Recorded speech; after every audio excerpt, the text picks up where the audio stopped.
മലയാളത്തിലെ lady super സ്റ്റാറാണ് നടി മഞ്ജു വാര്യർ. ഇപ്പോഴിതാ തമിഴകത്തും തിരക്കേറി വരികയാണ് മഞ്ജു വാര്യർക്ക്. മലയാളത്തേക്കാൾ തമിഴിലാണ് മഞ്ജുവിന് ഇന്ന് വലിയ അവസരങ്ങൾ ലഭിക്കുന്നത്. മലയാളത്തിൽ താരം തിരഞ്ഞെടുത്ത പല സിനിമകൾക്കും സമ്മിശ്ര പ്രതികരണമാണ് ലഭിച്ചത്.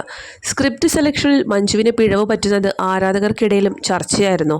ഇതിനിടെയാണ് തമിഴകം മഞ്ജുവിന് തുണയായത്. മികച്ച സിനിമകൾ ഒന്നിനു പിറകെ ഒന്നായി തമിഴിൽ നിന്നും മഞ്ജു വാര്യരെ തേടി വന്നു. അസുരനിലൂടെയായിരുന്നു തുടക്കം. പിന്നീട് ഇങ്ങോട്ട് തുനിവ്, വേട്ടയാൻ, വിടുതലൈ 2 എന്നീ സിനിമകളിലും നായികയായി മഞ്ജു വാര്യർ എത്തി. മനഃപൂർവ്വം മലയാളത്തിൽ നിന്നും മാറി തമിഴിൽ സജീവമായതല്ലെന്നും സ്വാഭാവികമായി അത് സംഭവിച്ചതാണെന്നും മഞ്ജു വ്യക്തമാക്കിയിട്ടുണ്ട്. തമിഴകത്ത് മഞ്ജുവിനെ എടുത്തു പറയാൻ ബോക്സ് ഓഫീസ് നേട്ടങ്ങളുമുണ്ട്. വേട്ടയാൻ പ്രതീക്ഷയ്ക്കൊത്ത് ഉയർന്നില്ലെങ്കിലും നടിയുടെ മറ്റ് സിനിമകൾ ഹിറ്റായവയാണ്. ഒടുവിൽ പുറത്തിറങ്ങിയ വിടുതലൈ 2വിൻ്റെ കളക്ഷൻ റിപ്പോർട്ടാണ് ഇപ്പോൾ പുറത്തുവരുന്നത്. 63 കോടി രൂപയാണ് ചിത്രം ആഗോളതലത്തിൽ ആകെ നേടിയ കളക്ഷൻ. 53 കോടി രൂപ ഇന്ത്യയിൽ നിന്നും 10 കോടി വിദേശത്തു നിന്നും 35 കോടി രൂപയായിരുന്നു വിടുതലൈ 2വിൻ്റെ ബഡ്ജറ്റ് ഉണ്ടായിരുന്നത്. സിനിമയുടെ ഒന്നാം ഭാഗത്തേക്കാൾ 19.5% കൂടുതൽ കളക്ഷൻ ചിത്രം നേടിയിട്ടുണ്ട്.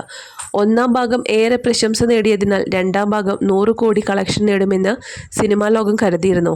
എന്നാൽ അതുണ്ടായില്ല. രണ്ടാം ഭാഗത്തിന് സമ്മിശ്ര പ്രതികരണമാണ് പ്രേക്ഷകരിൽ നിന്നും ലഭിച്ചത്. എങ്കിലും ചിത്രം സാമ്പത്തിക വിജയം നേടി. 160 കോടി ബഡ്ജറ്റിൽ നിർമ്മിച്ച ചിത്രമാണ് വേട്ടയാൻ.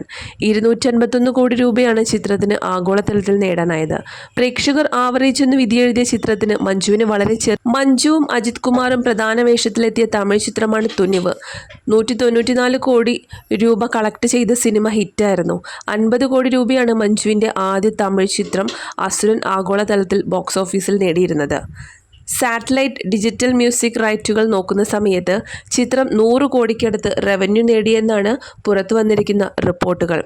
അതേസമയം മലയാളത്തിൽ അവസാനമിറങ്ങിയ മഞ്ജു വാര്യർ ചിത്രങ്ങളൊന്നും തന്നെ വിജയിച്ചിട്ടുമില്ല.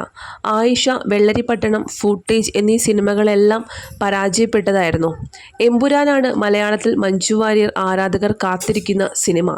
താരത്തിൻ്റെ വരാനിരിക്കുന്ന സിനിമകളിൽ ആരാധകർക്ക് ഏറെ കരിയറിലും ജീവിതത്തിലും വലിയ ഭാഗ്യമുള്ള നടിയാണ് മഞ്ജു എന്ന് ആരാധകർ ഒരുപോലെ അഭിപ്രായപ്പെടാറുണ്ട്. എല്ലാം കൈവിട്ടു പോയെന്ന് കരുതിയ ഘട്ടത്തിൽ വൻ ഉയർച്ചയിലേക്ക് നടി കുതിച്ചു. ഇന്ന് മലയാളത്തിൽ പരാജയങ്ങൾ വരുമ്പോഴേക്കും തമിഴകം താരത്തിന് തുണയാകുന്നുണ്ട്. 46-കാരിയാണ് മഞ്ജു വാര്യർ. ഈ പ്രായത്തിൽ താരമൂല്യം നിലനിർത്തുന്ന മറ്റൊരു നടിയും തെന്നിന്ത്യയിൽ ഇല്ലെന്നും ശ്രദ്ധേയം തന്നെയാണ്. അതുപോലെ തന്നെ വിവാഹമോചനത്തിന് ശേഷം അഭിനയിക്കാൻ എത്തിയ സമയത്താണ് മഞ്ജു വാര്യർക്ക് ഇത്രയധികം നേട്ടങ്ങളുണ്ടായത്. അതുകൊണ്ട് തന്നെ ഇത് മഞ്ജു വാര്യരുടെ പുതിയൊരു ജീവിതമാണെന്നും അത് മാക്സിമം ആഘോഷിക്കുകയും ആസ്വദിക്കുകയും വേണമെന്നാണ് മഞ്ജുവിനോട് ആരാധകർക്ക് പറയാനുള്ളത്.